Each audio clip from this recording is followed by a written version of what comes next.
மட்டக்களப்பு மாவட்டத்தில் இயற்கை அனர்த்தங்களிலிருந்து முறையான திட்டங்களை நடைமுறைப்படுத்துவதற்கு தேவையான நடவடிக்கைகளை முன்னெடுக்குமாறும் அதற்கான நிதியுதவிகளை வழங்குவதற்கு அரசாங்கம் தயாராக உள்ளதாகவும் பிரதியமைச்சரும் மட்டக்களப்பு மாவட்ட அபிவிருத்தி குழு தலைவருமான அருண் ஹேமச்சந்திரா தெரிவித்தார்.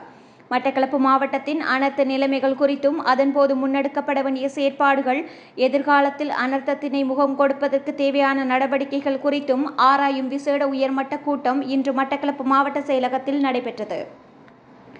மட்டக்களப்பு மாவட்ட அரசாங்க அதிபர் திருமதி ஜே முரளிதரனின் ஒழுங்கமைப்பில் பிரதியமைச்சரும் மட்டக்களப்பு மாவட்ட அபிவிருத்தி குழு தலைவருமான அருண் ஹேமச்சந்திரா தலைமையில் நடைபெற்ற இந்த கூட்டத்தில் மாவட்ட பாராளுமன்ற உறுப்பினர்களான ரா சாணக்கியன், ஞா ஸ்ரீநேசன், இ ஸ்ரீநாத், தேசிய மக்கள் சக்தியின் பாராளுமன்ற உறுப்பினர் பிரபு, எம்.எல்.ஏ. ஹிஸ்புல்லா, நளிமி உட்பட திணைக்கள தலைவர்கள், அனர்த்த முகாமைத்துவ நிலைய உத்தியோகஸ்தர்கள் கலந்து கொண்டனர். இதன்போது கடந்த வெள்ள அனர்த்தத்தின் போது மட்டக்களப்பு மாவட்டத்தில் எதிர்கொள்ளப்பட்ட பாதிப்புகள், அதன்போது முன்னெடுக்கப்பட்ட செயற்பாடுகள் மற்றும் மாவட்டத்தில் ஏற்பட்ட நஷ்டங்கள், அதிகாரிகளின் செயற்பாடுகள் குறித்து ஆராயப்பட்டது.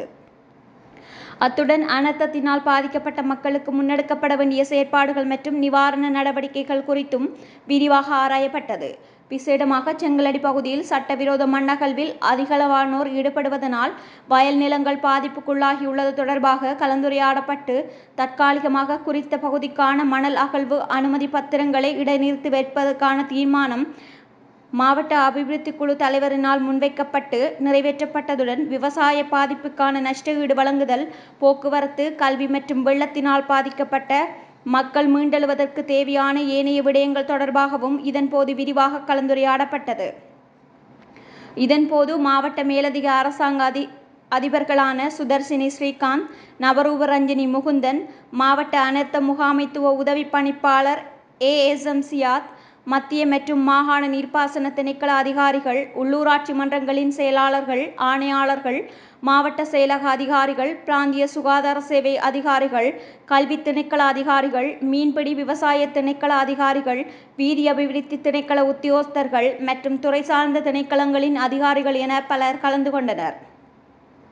எதிர்வரும் காலங்களில் ஏதேனும் அனர்த்தங்கள் ஏற்படின் அதற்கான முன்னாயத்த தயார்படுத்தல்களை எவ்வாறாக மாவட்ட மட்டத்தில் முன்னெடுக்க வேண்டுமென இதன்போது மாவட்ட அபிவிருத்தி குழு தலைவரினால் அதிகாரிகளுக்கு ஆலோசனை முன்வைக்கப்பட்டதுடன் மாவட்டத்தில் அனர்த்தங்கள் ஏற்பட காரணமாக திகழ்ந்து வரும் விடயங்கள் தொடர்பாக மக்கள் பிரதிநிதிகளினால் முன்வைக்கப்பட்டது.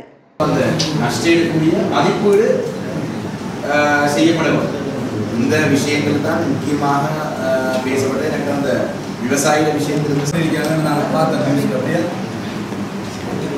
அப்படி வரல டிஎம்சி எல்லாம் போட்டு ஒரே ஃபிக்ஸ் பண்ணிட்டாங்களா கவர்மெண்டால. கோலாலன்னு ஒரு பிரச்சனை இருக்கு. கவர்மெண்ட் அனௌன்ஸ் பண்ணி 40,000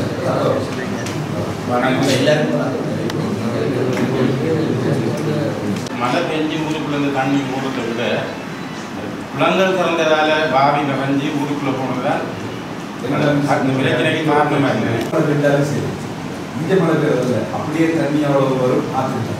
அப்போ எவ்வளோ ஓப்பனாகி கம்ப்ளீட் அந்த சைட் அவ்வளோ போயிடுறதுலாம் இது முழுக்க டூரிஸ்டிக் மோஸ்ட் ஆஃப் ஏரியா வரும். ரெண்டாவது குளங்கள்லாம் திறந்து விட்டாங்க. குண்டிச்சக்குளம் திறந்த உடனே கம்ப்ளீட்லி சடன்லியாக வந்ததால மேஜர் எஃபெக்ட் பேக் டூரிஸ்டிக் அதை ஏற்படுது. அந்த எல்லா கரையோர பகுதியெல்லாம் அவ்வளோ வீடுகளும் தண்ணி ஒரு 3-4 வந்து இப்போ டெல்லி வீடுகள் எல்லாம் அந்த அந்த வெள்ள மழையை விட குளம் நிறஞ்சி அல்லது பாதி வெட்டி நிறஞ்சு தலையப்பட்ட அதுதான் ஏதாவது ஒரு வழி தொடர்ச்சியாக நடக்குது. இப்போ முதலில் ஒரு கம்யூனிஸ்ட் இதே பிரச்சனை. அதனால் ஃபியூச்சரில் அது சம்பந்தமாக தான்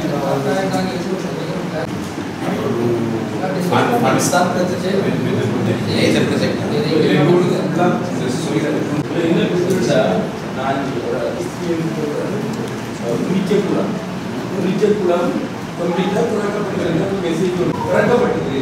இதுக்குரிய இன்ஸ்ட்ரக்ஷன் ஏதாவது இந்த அனர்த்தம் சம்பந்தமான அறிவுறுத்தல் நடந்திருக்காங்க. இது பவுண்டரி பிஎஸ் விஷயம் வந்திருக்காங்க.